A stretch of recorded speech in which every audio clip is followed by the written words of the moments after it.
Arthur Rubinstein when he was 90 years old. I did a long interview with him in Paris, and I fell in love with the guy. I mean, he was just this absolutely remarkable character, almost blind at the time, had only peripheral vision left. And I just, I just thought this is the most wonderful man I've ever met. And we ran the program, PBS ran the program with his recordings, the last recordings he made on camera of the two Warhorse piano concerti on which he made his career, the Saint-Saëns Piano Concerto and the Grieg Minor Concerto.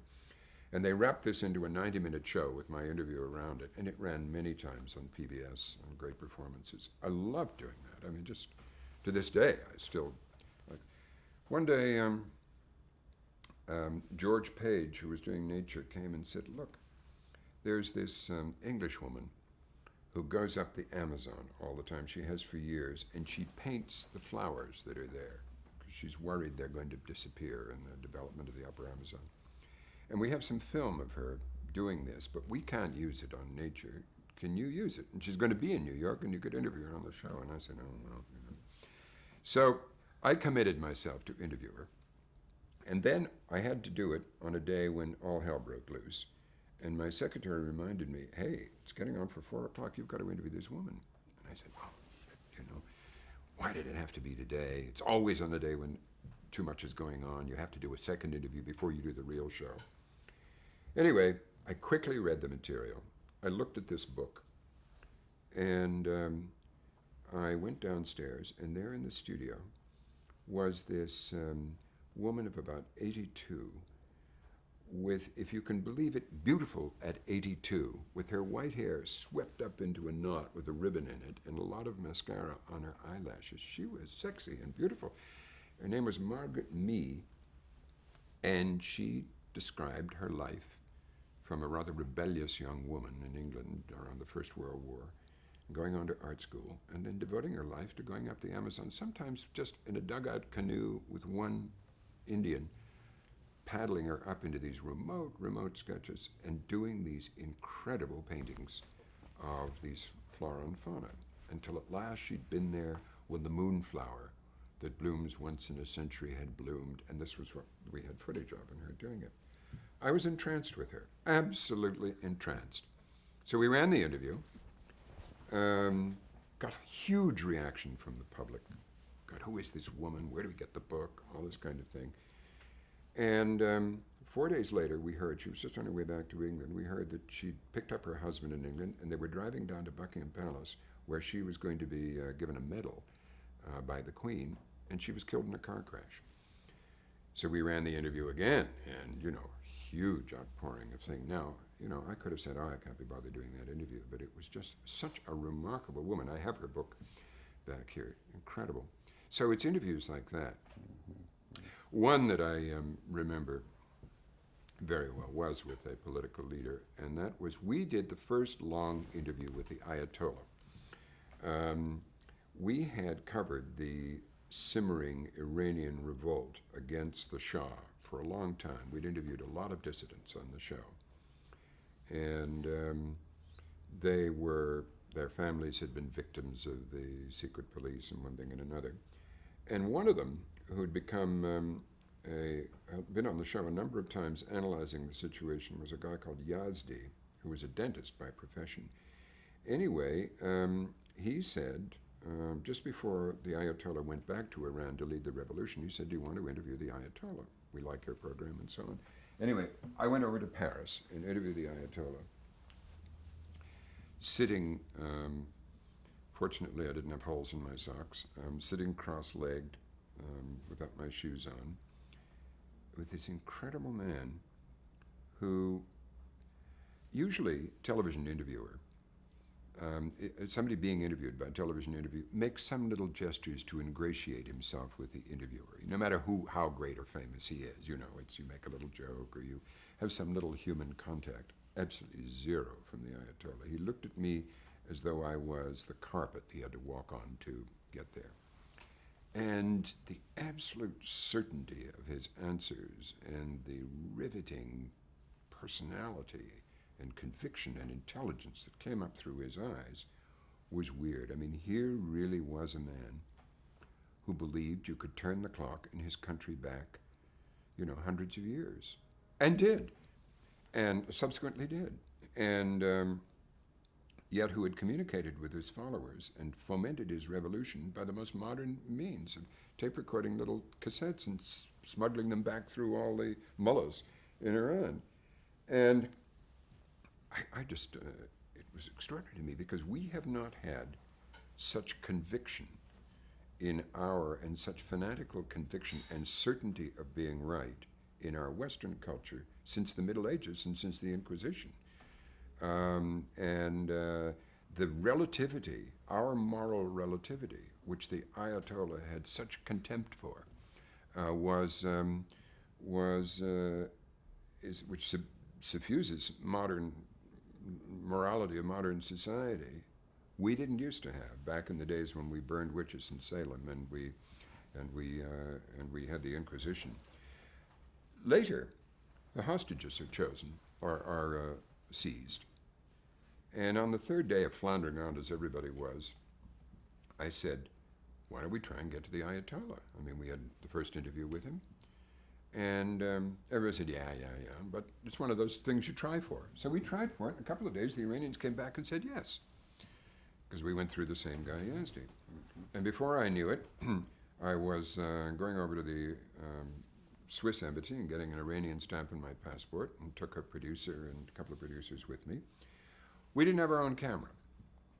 We were going to borrow a camera from one of the networks. If only we had found the money to take our own camera over there. So we flew over.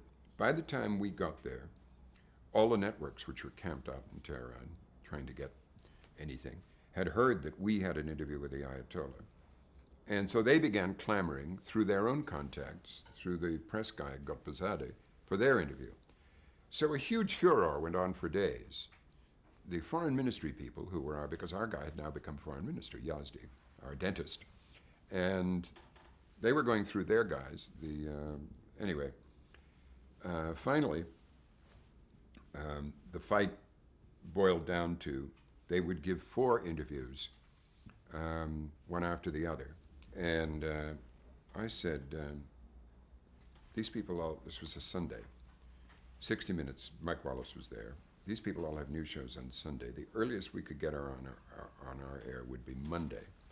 I'm not going to sit down for a 4th interview, a tag-in interview, when we'd been promised an exclusive interview with the Ayatollah, and I'm going home. So we packed up, took the crew out to the airport, and got paged at the airport by the foreign ministry people who said, come back into town, we can get you in a helicopter, we'll take you to Qom, and we'll get you your interview. And so we, all right, go back into town, back through immigration and everything, not easy there. And I kept pulling out my picture of the Ayatollah and me from the previous interview to smooth the way. They were impressed with that. Anyway, me sitting cross-legged at the Ayatollah's feet. Anyway, we got back in, and then it didn't happen. So still it was going to be 4 interviews. So one of the toughest decisions I ever made. I just thought, I'm just not going to do a tag-in interview. And I said, no, I'm not going to do it, and came home. And got home in time through Rome, got home in time to see Mike Wallace sitting at the Ayatollah's feet, asking 2 or 3 questions, and then being kicked out. And so I was glad I hadn't done it. But so difficult was the communication with Iran at the time that when the State Department heard that we were going, they asked if I would ask questions for them. And I said, no, I won't. But if you show me the questions, I'll see whether those are questions that I wanted to ask. Some of them were, some of them weren't, but I wasn't going to ask their questions. Anyway, that was one of the sort of highlights. I did a whole lot of profiles in my spare time by jumping off on weekends for Canadian television. Alexander Haig when he was at NATO, Muhammad Ali, Golda Meir, people like that. Muhammad Ali sticks in my mind. We interviewed him in his house in Chicago. It's this French chateau surrounded by an iron fence. And outside the chateau was a dusty Rolls Royce in need of washing, and uncut grass. And inside was this house crawling with sort of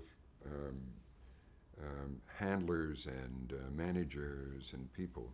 But anyway, Ali came down, and he was very sleepy.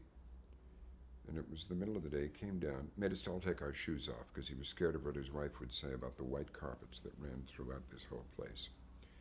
And he lounged on the stairs for a long time, kind of scratching his balls and telling us about all the fantastic pussy he'd had. And this other night and that other thing, and going on about it. And finally his beautiful young wife comes down. She's pregnant, and we all say hello and everything goes off. And then we go in and do this interview. At one point during the interview, he says to me, "You're going to ask me a question like that?" He said, "You're going to ask me?" And he jumps up and grabs me by the neck and starts to say, "Oh, I'm not going to do that." Anyway, it was just, he was one of the most beautiful human beings I've ever seen. He was still young at the time. And he was like, it was like being around a panther or something in perfect health with its hair all glossy and all the muscles rippling. And it was just beautiful to watch move in all this. And his mind was all over the place on, you know, how he talked. But it was this need of his, as his career was just beginning to come apart. He was fighting a few exhibition matches and things. His need of his to reassure us about his virility and masculinity and boast about it and talk about it like this, which was, here he is, the king of the world, you know. A guy any man in the world would fear, that he could kill him with one punch. And he has to talk about how he got laid. It was really, that didn't get on the television, but well, it wasn't on camera. No, it wasn't on camera anyway. But those were all fun to do.